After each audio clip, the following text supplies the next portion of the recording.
Doctor Ambedkar के series पर हमने जो पहला एपिसोड बनाया था, अब हम उसके आगे ये दूसरा एपिसोड आपके सामने हम लेकर आ रहे हैं, लेकर उपस्थित हुए हैं। और आशा है आपको जिस तरह से आपने उस वीडियो को पसंद किया है, यह भी आपको पसंद आएगा।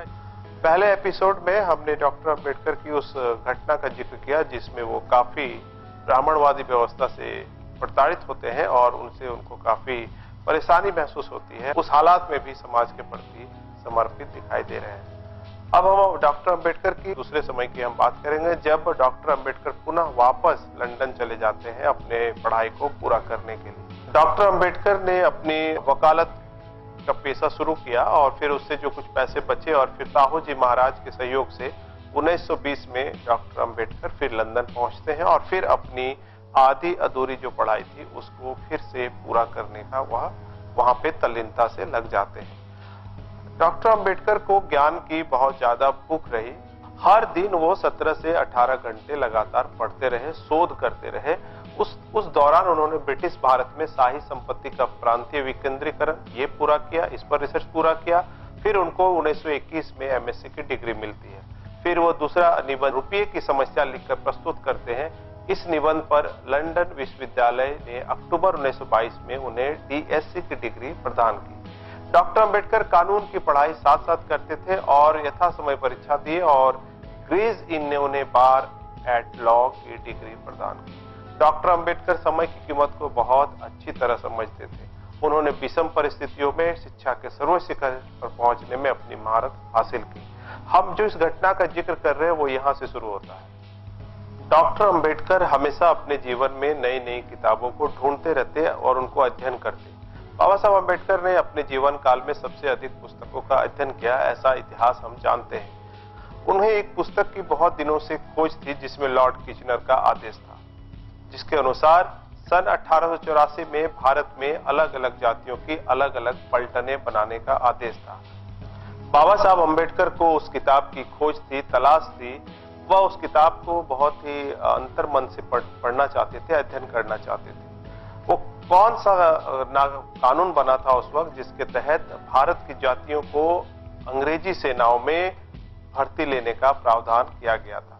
लॉर्ड किचनर के द्वारा वह किताब लिखी गई थी, इसलिए वो उस किताब की तलाश कर रहे थे। संजोग से वो किताब मिल जाता है। बाबा साहब अंबेडकर उस किताब को खरीदते हैं। अब यहां से मैं जो बताना चाह रहा हूं वो शुरू होता है। ज्ञान किस तरह हासिल करना उनके जीवन का एक प्रमुख एक ध्येय रहा, इस घटना से आप समझिए। डॉक्टर अंबेडकर ने उस किताब को खरीदा।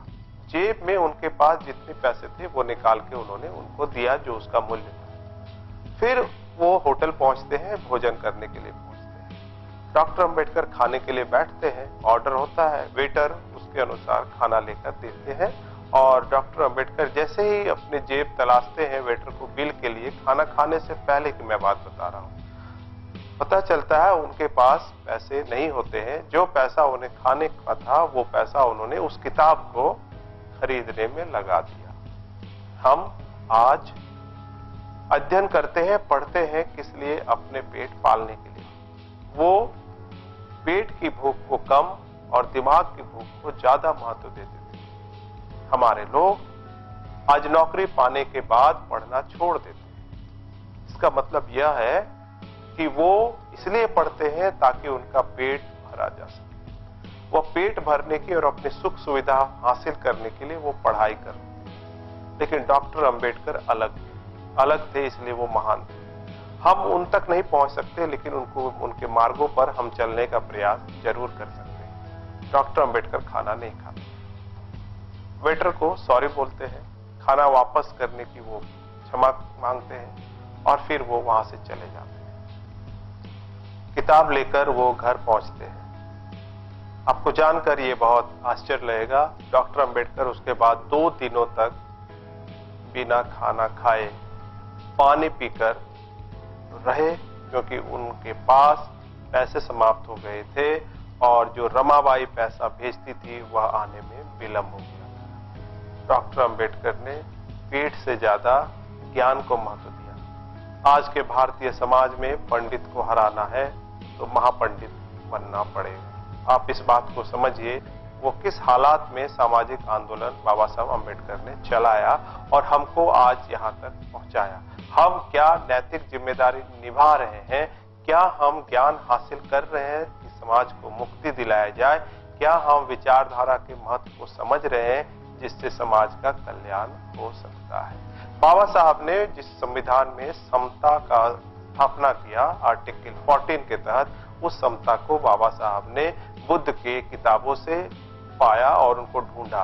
भारत में नालंदा तक्षशिला विश्वविद्यालय जलाया गया, बुद्ध के साहित्य खत्म हो गए। बाबा साहब ने विदेशों से बुद्ध के इतिहास को हासिल किया और उस पर उन्होंने अमल किया। उन्होंने अपने जीवन में समता, सुरक्षा, बंधु भाईचारा की बात को समझा और उसी को समाहित उन्होंने संविधान में किया। क्या हम विचारधारा के प्रति समर्पित हैं? क्या हम विचारधारा की ओर जा रहे हैं? क्या हम ज्ञान हासिल करने की प्रयास कर रहे हैं? क्या हम डॉक्टर अंबेडकर को समझने के लिए जिस समय हम नौकरी हासिल कर लेते हैं, क्या हम लगाते हैं? शायद इसका जवाब नहीं होगा। लोग नौकरी हासिल करने के बाद अपने बीवी और टीवी में फंसे हुए हैं, इसलिए जो बहुजन समाज आज संविधान के हक अधिकार से वंचित है उसको नहीं मिल रहा है। आपको सोचना पड़ेगा, वरना आपका भी इतिहास लिखा जाएगा। चलिए हम आगे बढ़ते हैं। डॉक्टर अंबेडकर पढ़ाई पूरा कर वापस आते हैं, लेकिन मैं जो बात बताने जा रहा हूं वो हमारे लिए एक बहुत ही बड़ा सबक है। किस स्तर तक हम सामाजिक आंदोलन को साथ और सहयोग और उसमें रहना चाहिए, किस स्तर तक हमें सामाजिक आंदोलन को प्राथमिकता देना चाहिए, ये आप समझिए। किस परिस्थिति में डॉक्टर अंबेडकर ने सामाजिक आंदोलन चलाया। आपको पता है डॉक्टर अंबेडकर को कुल 5 संतानें थी, यशवंत, गंगाधर, रमेश, राजरत्न और इंदु। उपचार के अभाव में बाबा साहब अंबेडकर की 4 संतानें गुजर जाती है, मर जाती है। आप समझ रहे हैं क्या? बाबा साहब अंबेडकर की 4 संतानें उपचार के अभाव में गुजर जाते, मर जाते हैं। यह दर्द आपको ऐसे समझ में नहीं आएगा। अब चलिए बाबा साहब अंबेडकर ने इसको कैसे लिखा है अपने कलमों में, वह समझना और वो सुनना और वो जानना जरूरी है। शायद आपको वो समझ में आए, बाबा साहब अंबेडकर और आज हम। बाबा साहब अंबेडकर ने अपनी कलम से इस दास्तां को लिखा है कि जब मेरा दूसरा बेटा गंगाधर, जो बहुत ही सुंदर था, बीमार पड़ा तो मेरे पास इतने पैसे नहीं थे कि मैं उसका इलाज करवाता। मैंने सोचा कि क्यों ना मैं नौकरी कर लूं। फिर मेरे मन में आया, यदि मैंने नौकरी कर ली तो हमारे समाज के उन करोड़ों करोड़ों बच्चों का क्या होगा जो गंगाधर से अधिक बीमार है। इस बीच गंगाधर चल बसा। गम में जो लोग आए थे उन्होंने मुझसे कफन के लिए पैसा मांगा। उस समय मेरे पास कफन के लिए भी पैसे नहीं थे। रामू की तरफ देखा, उन्होंने मेरी भावनाओं को समझते हुए अपनी साड़ी के पल्लू को फाड़ दिया और जिसमें लपेटकर लोग बच्चे को ले गए और दफन किया। आप समझ रहे हैं? आप इसको समझने का प्रयास करिए, उस दर्द को समझने का प्रयास कीजिए। महसूस कीजिए, अगर आपके घर में क्या इस तरह की घटना होती है तो क्या आप समाज के प्रति सोचते हैं? नहीं सोचते हैं। डॉक्टर अंबेडकर ने अपने 4 बच्चे गंवाए और उन्होंने फिर भी समाज को अपने जीवन के ध्येय में रखा। वो हमेशा से अभावग्रस्त जीवन जिए। उस अभावग्रस्त जीवन में भी उन्होंने समाज को केंद्र में रख के उसके उत्थान के लिए हमेशा अपना आंदोलन सही रास्ते में चलाया और उसका परिणाम है हम आज इस अवस्था में। हमारे लोगों के पास हर तरह की सुविधाएं हैं, अपने बच्चों के इलाज के लिए उसको हर सुख सुविधा देने के लिए हम पर्याप्त हैं। मगर क्या आपको पता है आज भी भारत की 30 करोड़ आबादी 2 जून की रोटी नहीं मिल पाता है। क्या आपको पता है भारत की लगभग आधी आबादी भूखे पेट सोने को मजबूर है। क्या वो वही हालात नहीं है जैसे डॉक्टर अंबेडकर के थे? क्या डॉक्टर अंबेडकर के उस हालात में भी समाज के प्रति जो उनकी सोच थी, क्या हम इससे सबक नहीं लेना चाहिए? आज जो लोग संविधान के हक अधिकार से वंचित हैं, क्या हमारी जिम्मेदारी नहीं है उनको उस संविधान के हक अधिकारों को बताया जाए और उनको पूरी तरह से देने की पहल किया जाए? बाबा साहब अंबेडकर, ज्योतिबा फुले, गौतम बुद्धा, इन तमाम महापुरुषों से हम बहुत कुछ सीख सकते हैं। जरूरत है डॉक्टर अंबेडकर ने जैसे ज्ञान हासिल किया, जिस तरह उनको पेट की कम ज्ञान की ज्यादा भूख रही, हमें भी वह लालसा जागृत करना होगा। आप भी डॉक्टर अंबेडकर के मार्ग पर चलिए और हजारों लोगों जो भूखे सो रहे हैं उनके दर्द को समझते हुए उसको दूर करने के लिए आइए एक कदम बढ़ाइए। सामाजिक आंदोलन में हिस्सा लीजिए। इतिहास लिखा जाएगा तो क्या लिखा जाएगा आपके बारे में समझना भी चाहिए।